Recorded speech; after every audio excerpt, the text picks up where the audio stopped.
Quero convidá-los a abrir suas Bíblias no Evangelho de Marcos. Vamos ler no capítulo 3, versículos 13 a 19.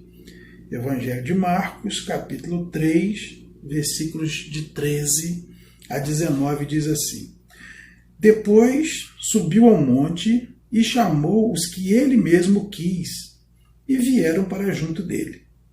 Então designou 12 para estarem com ele e para os enviar a pregar e a exercer a autoridade de expelir demônios.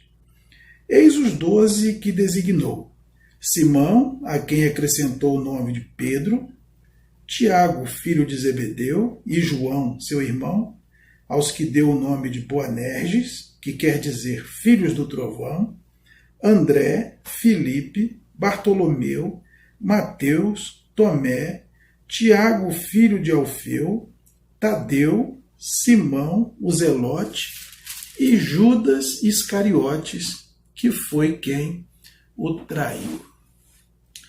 Irmãos, hoje eu quero compartilhar com os amados sobre o seguinte tema: nem todos reagem da mesma forma às circunstâncias iguais. Nós vemos aqui Jesus chamando seus 12 discípulos, também conhecido como os 12 apóstolos. Se nós lermos em Lucas capítulo 6, versículos 12 e 13, veremos lá que Jesus passou a noite em oração para poder escolher essas pessoas. E ele começa dizendo que o objetivo desse chamado era para que essas pessoas estivessem com ele, em primeiro lugar. E depois ele os enviaria a pregar. Então o chamado de discípulo, primeiro, é para estar com Jesus, é para conviver com Jesus, é para ter um relacionamento com Jesus. Aí depois vem fazermos a sua obra, né? Deus não quer apenas trabalhadores para a sua seara, Deus quer amigos para um relacionamento. E nós vamos perceber que esses 12, eles tiveram as mesmas experiências e viveram sob as mesmas circunstâncias. Eles ouviram as mesmas pregações, eles enfrentaram as mesmas tribulações, eles tiveram as mesmas experiências espirituais ao lado de Cristo. Eles viram milagres, cura de cegos, de surdos, de paralíticos, de leprosos. Todos eles viram mortos ressuscitarem, todos eles viram Jesus andar por sobre as águas, viram Jesus acalmar uma tempestade, viram Jesus multiplicar pães 2 vezes, viram muitos milagres. Eles caminharam por cerca de 3 anos com o mestre dos mestres, não é? Lucas vai nos dizer que Jesus iniciou seu ministério com 30 anos de idade, foi quando ele foi batizado por João Batista, e conta-se 3 Páscoas com ele exercendo seu ministério. Daí o entendimento de que Jesus morreu com 33 anos. Agora, quando nós observamos a vida dessas 12 pessoas, percebemos que elas não tiveram o mesmo crescimento. E é sobre isso que eu gostaria de conversar com vocês. Será que nós, nas circunstâncias que nós vivemos, né, quase todos nós experimentamos também uma vida ao lado de Cristo, ouvimos pregações, nós lemos a Bíblia, nós ouvimos louvores, nós congregamos em igrejas, nós enfrentamos tribulações, nós também vimos milagres de Deus na vida da gente, na vida das pessoas, mas é incrível como nem todos reagem da mesma forma, nem todos apresentam o mesmo desenvolvimento espiritual. Por que será que isso acontece, né?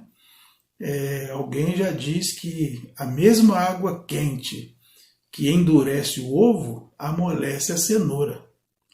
A mesma panela quente que transforma o milho em pipoca transforma também em peruá.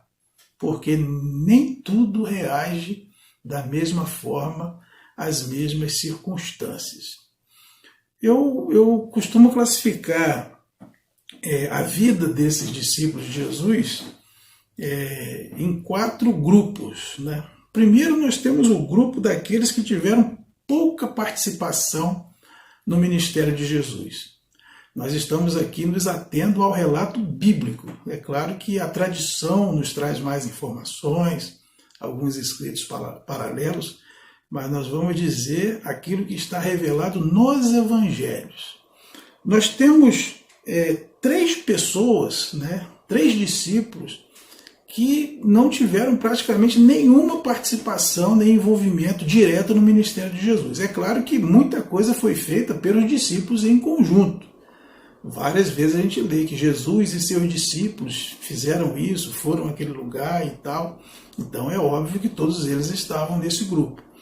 Mas nós vamos ver que individualmente alguns deles tiveram pouco desenvolvimento, alguns tiveram um bom desenvolvimento, alguns tiveram um excelente desenvolvimento e alguns tiveram péssimo desenvolvimento, né, ao ponto de serem até considerados maus exemplos para nós como cristãos. O primeiro grupo é aquele grupo que teve pouca participação.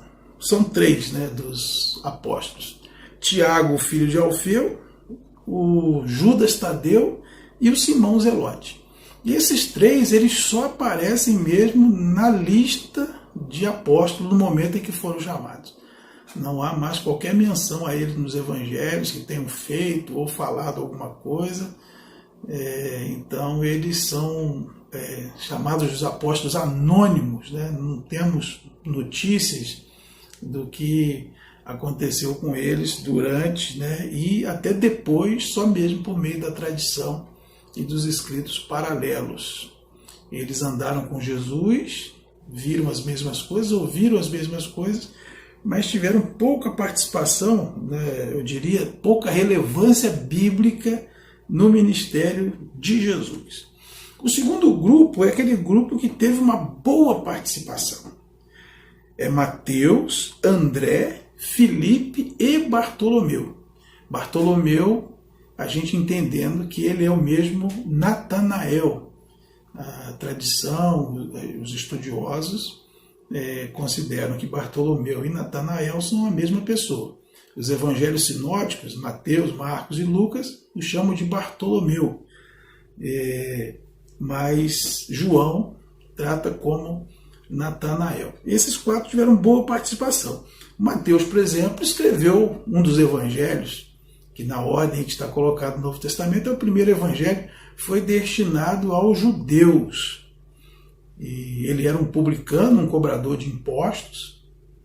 Um publicano era um judeu que trabalhava para Roma. Era como se fosse um fiscal da Receita Federal. Os publicanos eram muito odiados pelos judeus porque eles eram considerados traidores da pátria, né? Eles recolhiam impostos dos seus próprios conterrâneos para entregar aos dominadores, aos romanos. E ele era um homem de posses. No entanto, Mateus se converteu, Lucas o chama de Levi, né? Mateus também é chamado de Levi na Bíblia, e ele segue a Cristo e se torna um dos 12. E uma coisa que ele fazia, que é um exemplo para nós e que nós podemos fazer também, ele fazia almoço na sua casa, né? Ele oferecia banquete em sua casa e convidava os seus amigos publicanos e convidava Jesus também. E Jesus então pregava as boas novas e muitos publicanos foram salvos por meio dessa estratégia de Mateus. Então Mateus teve uma boa participação, né? Escrevendo o Evangelho e trabalhando para que os seus colegas de trabalho, ou ex-colegas de trabalho, já que ele deixou tudo para seguir a Cristo, fossem alcançados também. O André, ele era irmão de Pedro, né, do Simão Pedro, que nós vamos falar dele daqui a pouco. André era um dos discípulos de João Batista, né, e quando João Batista aponta para Jesus e diz: "Eis o Cordeiro de Deus que tira o pecado do mundo", o André então passou a seguir a Jesus, e ele se converte antes de Pedro. E a Bíblia diz que foi André que levou seu irmão a Jesus. Isso está aí em João capítulo 1, versículo 41. Então, se ele não tivesse feito mais nada, já seria uma boa razão para ele estar entre os discípulos que fizeram um bom trabalho, né? porque ele levou a Cristo ninguém menos do que o apóstolo Pedro, que era o seu irmão. Ele também tem uma participação no episódio da multiplicação dos pães, a primeira multiplicação, conforme narrada por João, lá no capítulo 6, versículo 8, que foi André que disse para Jesus que um rapazinho ali tinha consigo 5 pães e 2 peixinhos. Então, partindo desses 5 pães e 2 peixinhos, Jesus alimenta uma multidão de 5.000 homens, sem contar mulheres e crianças. Todos comeram, se fartaram e ainda sobraram 12 cestos. O terceiro nome que teve uma boa participação foi Filipe. Filipe também ele levou um outro discípulo a Cristo. Filipe foi quem levou Natanael a Jesus. Está lá em João capítulo 1, versículos 45 a 51. Numa outra ocasião também, ele e André levaram um grupo de gregos até Jesus. Então ele trabalhava ativamente na pregação do Evangelho, ganhando almas para Jesus. Isso está em João capítulo 12, versículos 20 a 22. E na última ceia, Filipe também, ele diz a Jesus: Senhor, mostra-nos o Pai, e isso nos basta. E Jesus diz: ué, há tanto tempo que eu estou com vocês ainda pedem para mostrar o Pai? Então o Filipe era alguém atuante, que levava as pessoas a Cristo, e por isso ele pode ser enquadrado como um dos discípulos que teve um bom desenvolvimento, um bom crescimento. E a gente não pode esquecer que todos esses homens começaram do zero, eram homens iletrados, pescadores, coletores de impostos, não tinham nada de religiosos, foram arregimentados por Cristo, começaram do zero e Jesus trabalhou na vida deles, e a gente vai vendo o desenvolvimento na vida de cada um e como o Evangelho faz efeito de forma diferente na vida de cada um. Obviamente, como a Bíblia diz que de Deus nós somos cooperadores, há uma parte em que nós precisamos também cooperar, ou seja, nós precisamos nos abrir para essa ação de Deus em nós, por meio do Espírito Santo, para que de fato sejamos transformados. E o quarto discípulo que teve uma boa participação foi o próprio Bartolomeu, ou Natanael. O nome Bartolomeu significa filho de Talmai, por isso é que Bartolomeu provavelmente é o sobrenome dele, e Natanael é o nome. Então é quase pacífico, no entendimento bíblico de que Bartolomeu e Natanael sejam a mesma pessoa. E ele não poderia ficar de fora desse grupo, porque o próprio Jesus dá um testemunho lindo a respeito dele, lá em João capítulo 1, versículos 47 a 50, Jesus diz: esse é um israelita em quem não há dolo. Isso é uma informação muito forte, e Jesus fala a respeito dele. E quando ele ouve essa declaração, ele diz a Jesus: mas como que o senhor me conhece? Ele disse: muito antes de você vir até mim, eu já te vi debaixo da figueira. E quando Jesus diz a Natanael que o viu debaixo da figueira, ele se prostra e diz: meu Deus, meu Senhor. Eu até já falei para os irmãos, eu brinco que uma das coisas que eu quero, que eu vou procurar saber quando chegar no céu, é o que Natanael estava fazendo debaixo da figueira. Porque quando Jesus disse que viu debaixo da figueira, ele se prostrou na hora, ele ficou assim, admirado. O terceiro grupo foi aquele grupo que se destacou de uma maneira extraordinária. Eles foram excelentes, tiveram uma excelente participação. Esses homens se tornaram íntimos de Jesus, que foram Pedro, Tiago e João. Desde criança a gente canta aquela musiquinha de Pedro, Tiago e João no barquinho. Eles de fato se destacaram entre os 12 apóstolos como sendo pessoas de confiança de Jesus. E a gente vê várias vezes Jesus chamando apenas os 3 à parte na hora de tomar alguma decisão ou numa hora crucial para a sua vida. Por exemplo, em Marcos 5,37, quando Jesus é chamado na casa de Jairo, que era um homem poderoso, comparado a um prefeito de uma cidade, a filha dele estava doente, quando Jesus chega, ela já tinha morrido, e ao entrar na casa, está escrito aí que Jesus levou apenas Pedro, Tiago e João. Também, no Monte da Transfiguração, aquela experiência que eles tiveram lá em Mateus capítulo 17, né, começando do verso 1, quando Jesus subiu ao monte, ele levou consigo apenas Pedro, Tiago e João. E ali houve algo extraordinário, né? Moisés e Elias foram transfigurados juntamente com Jesus. E interessante que lá embaixo, né, os 9 discípulos que ficaram estavam pelejando com o endemoniado e eles não conseguiram expulsar o demônio daquele menino. Quando Jesus desce com esses 3, é que a coisa é resolvida.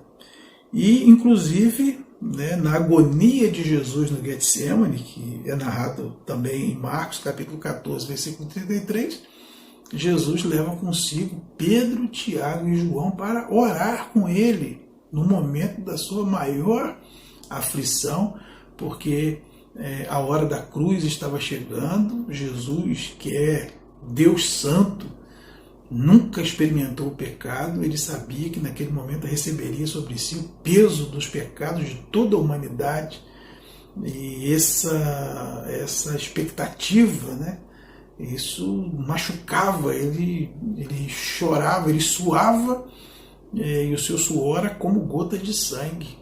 Ele diz: Pai, se possível, passa de mim esse cálice, mas seja feito conforme a tua vontade, não conforme a minha. É como se ele estivesse perguntando: Deus, tem outro jeito da humanidade ser salva a não ser pelo meu sacrifício, me tornando pecador no lugar deles? E não havia outro jeito. Como Lucas escreve lá em Atos, capítulo 4, versículo 12, né? Não há nenhum outro nome dado entre os homens pelo qual importa que sejamos salvos, só mesmo Jesus.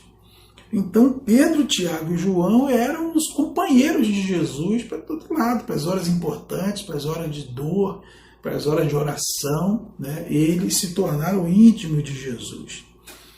Pedro, ele é o precursor da igreja, né? Quando Jesus chama os discípulos à parte, lá em Mateus capítulo 16, para avaliar o ministério, Jesus pergunta: quem as pessoas dizem que eu sou? E eles disseram: uns dizem que o Senhor é João Batista, Jeremias, Elias, outros profetas. E ele disse: mas e vocês? Quem vocês dizem que eu sou? E Pedro se adianta e diz: tu és o Cristo, o Filho do Deus vivo. Né? E Jesus diz: eu em verdade te digo que tu és Pedro, e sobre esta pedra edificarei a minha igreja, e as portas do inferno não prevalecerão contra ela. A gente sabe que no original aí há um jogo de palavra, né? Jesus diz a Pedro que ele é Petros, né? Ele é pedrinha, é pedregulho, e sobre esta pedra, sobre esta rocha eu edificarei a minha igreja. Então a pedra não é Pedro, a pedra é a declaração de Pedro, a pedra é a palavra, né? A pedra é Cristo. Pedro, ele era pescador, né? Junto com seu irmão no Mar da Galileia, está em Mateus capítulo 4, versículo 2, ele também é chamado de Cefas na Bíblia, conforme vemos aí em João capítulo 1, versículo 42. Ele é o autor das frases mais bonitas do Novo Testamento, né? A meu ver. Pedro disse, né, além dessa, tu és o Cristo, o Filho de Deus vivo, ele disse lá em João capítulo 6, versículo 68, né, Senhor, para quem iremos? Só tu tens as palavras de vida eterna.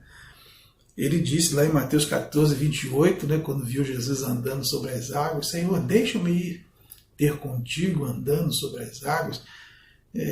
Outra vez, quando Jesus queria lavar os pés dos discípulos, ele não queria deixar que lavasse os pés dele, porque ele não se achava digno. E Jesus disse: mas se eu não lavar seus pés, você não tem parte comigo. Ele disse: Senhor, me lava todo, da cabeça aos pés. Então Pedro, ele foi uma figura extraordinária.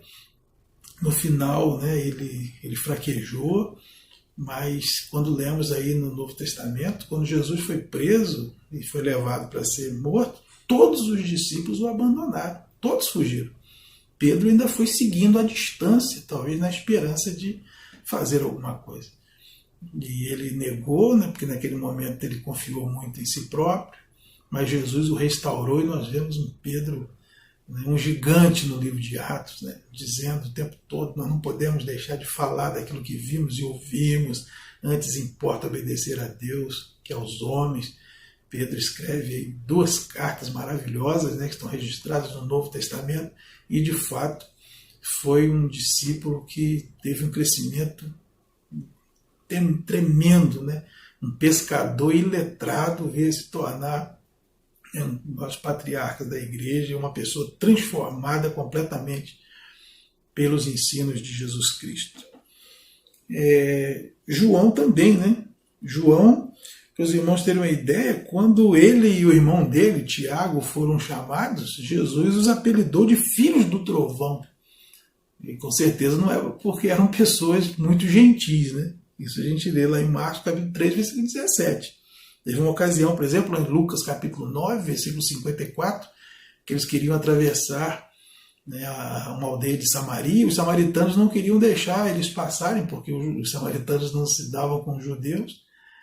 E ele então diz para Jesus: Senhor, vamos orar para que caia fogo do céu e consuma esses samaritanos. Jesus disse: que isso? Vocês não sabem de que espírito vocês são. Eu não vim para matar as almas, eu vim para salvar.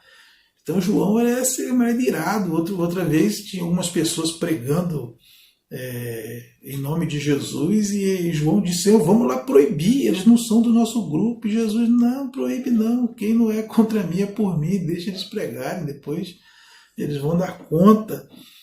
Então João, ele começou como alguém, né, como a gente diz na roça, né, arranca-toco, né, bronco, ogro, e foi transformado de uma maneira maravilhosa, a ponto dele ser reconhecido hoje como o apóstolo do amor. João escreveu seu evangelho, ele fala de amor o tempo todo. Ele escreveu 3 cartas também, que estão no Novo Testamento, falando de amor, e ele escreveu ainda o livro do Apocalipse. Ele mesmo gostava de se tratar como o discípulo a quem Jesus amava. A gente vê isso aí em João, capítulo 21, versículo 20, por exemplo.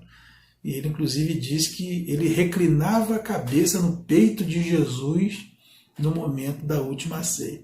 A gente não consegue imaginar alguém que tem o apelido de filho do trovão fazendo um negócio desse, né? Encostando a cabeça no peito do seu mestre. Mas porque ele foi transformado por Jesus nesses 3 anos em que caminhou com ele.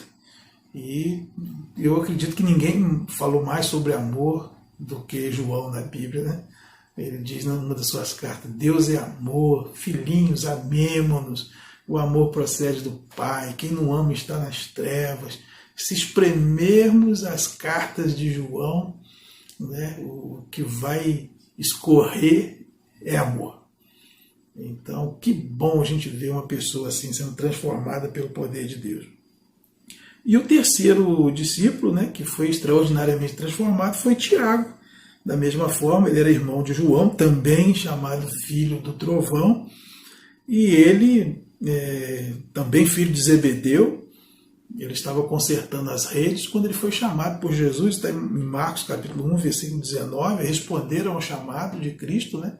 Primeiro foi André e Pedro, e logo em seguida Tiago e João. E Tiago, ele foi o primeiro dos apóstolos a ser martirizado, né? Ele foi passado a espada pelo rei Herodes, conforme nós demos lá em Atos capítulo 12, versículo 2. Alguém que também era um pescador. Uma das passagens bíblicas dá a entender que eles eram empresários da pesca, né? Que eles trabalhavam junto com os empregados do seu pai, parece que eles tinham uma empresa de pesca, deixaram tudo e foram seguir a Cristo e foram tremendamente transformados. Então nós temos o primeiro grupo, pessoas que passaram anônimos; o segundo grupo, pessoas que tiveram boa participação no ministério de Cristo; esse terceiro grupo, pessoas que tiveram uma excelente participação, um crescimento extraordinário, né? Conquistaram intimidade com Jesus. Agora, o último grupo são aqueles que deram mau exemplo, né? 2 dos apóstolos se destacam negativamente: Tomé e Judas Iscariotes. Tomé ele é tido como um símbolo de incredulidade. Muitos dizem: eu sou discípulo de São Tomé, eu tenho que ver para crer. Por quê? Porque ele exigiu ver as feridas nas mãos e nos pés de Jesus para acreditar na ressurreição. Isso está aí em João capítulo 20, de 25 a 29. Ele disse: se eu não vi o o buraco na mão e nos pés, se eu não colocar o dedo ali na ferida, eu não acredito de jeito nenhum. Só que os discípulos de Cristo não são os que vêm para crer, são os que creem para ver. Né? Lá em João 11, Jesus diz, se creres, verás a glória de Deus. É exatamente o contrário de Tomé. João também chama Tomé de Dídimo, lá em João 20, 24, que é uma palavra grega para gêmeo. Provavelmente ele tinha um irmão gêmeo, embora a Bíblia não nos relata. Ele juntou-se a 6 outros discípulos que voltaram aos barcos de pesca depois que Jesus foi crucificado. Né? Quando Jesus foi crucificado, alguns discípulos falaram, gente, acabou, vamos pescar, vamos voltar para as nossas atividades. O sonho acabou, deu tudo errado. E Tomé era um deles, né? Natural, né? Porque é alguém que, infelizmente, mesmo depois de caminhar tanto tempo com Cristo, tendo visto tudo que viu, ouvido tudo que ouviu, Jesus já tinha ressuscitado e ele continuava sendo incrédulo. E é exatamente isso que Jesus disse para ele nesse texto lá de João 20. Tomé, não seja incrédulo, seja crente. Bem-aventurados, felizes aqueles que não viram e creram. Você não tem que ver para crer, não. Você tem que crer, mesmo sem ver, porque a fé é exatamente isso, né? Certeza de coisa que não se vê. E o segundo que se destaca negativamente, né, é Judas Iscariotes, porque ele foi quem traiu Jesus. Né? Tanto que a gente hoje não vê os pais botando o nome dos filhos de Judas. Né? A gente ainda vê alguns Judas Tadeu, mas Judas Iscariotes, né, a gente não conhece pessoas com esse nome, porque de fato ele virou um símbolo de traição, né, de trairagem, e deixou um exemplo negativo. Judas funcionava como tesoureiro dos discípulos. Né? Uma vez uma mulher chamada Maria derramou um perfume aos pés de Jesus e ele disse, mas que desperdício, porque a gente não vende esse perfume e não dá o dinheiro aos pobres. Só que João escreve, na verdade ele não tinha cuidado com os pobres, que ele era ladrão e ele apanhava o dinheiro que se colocava ali na bolsa. E ele, por ser ganancioso, né, o inimigo entrou em Judas e ele vendeu Jesus por 30 moedas de prata. A gente lê isso em Lucas 22, 3, em João 13, 27. E depois, ao invés de buscar arrependimento, né, ele foi corroído apenas pelo remorso e ele suicidou-se. Ele se enforcou e não achou lugar para o arrependimento. Então os irmãos percebam, né? 12 homens andaram ao mesmo tempo com Jesus, ouviram as mesmas pregações, tiveram as mesmas experiências e reagiram completamente diferente. E é uma pena ver que nem todos aproveitam as mesmas oportunidades para crescerem espiritualmente.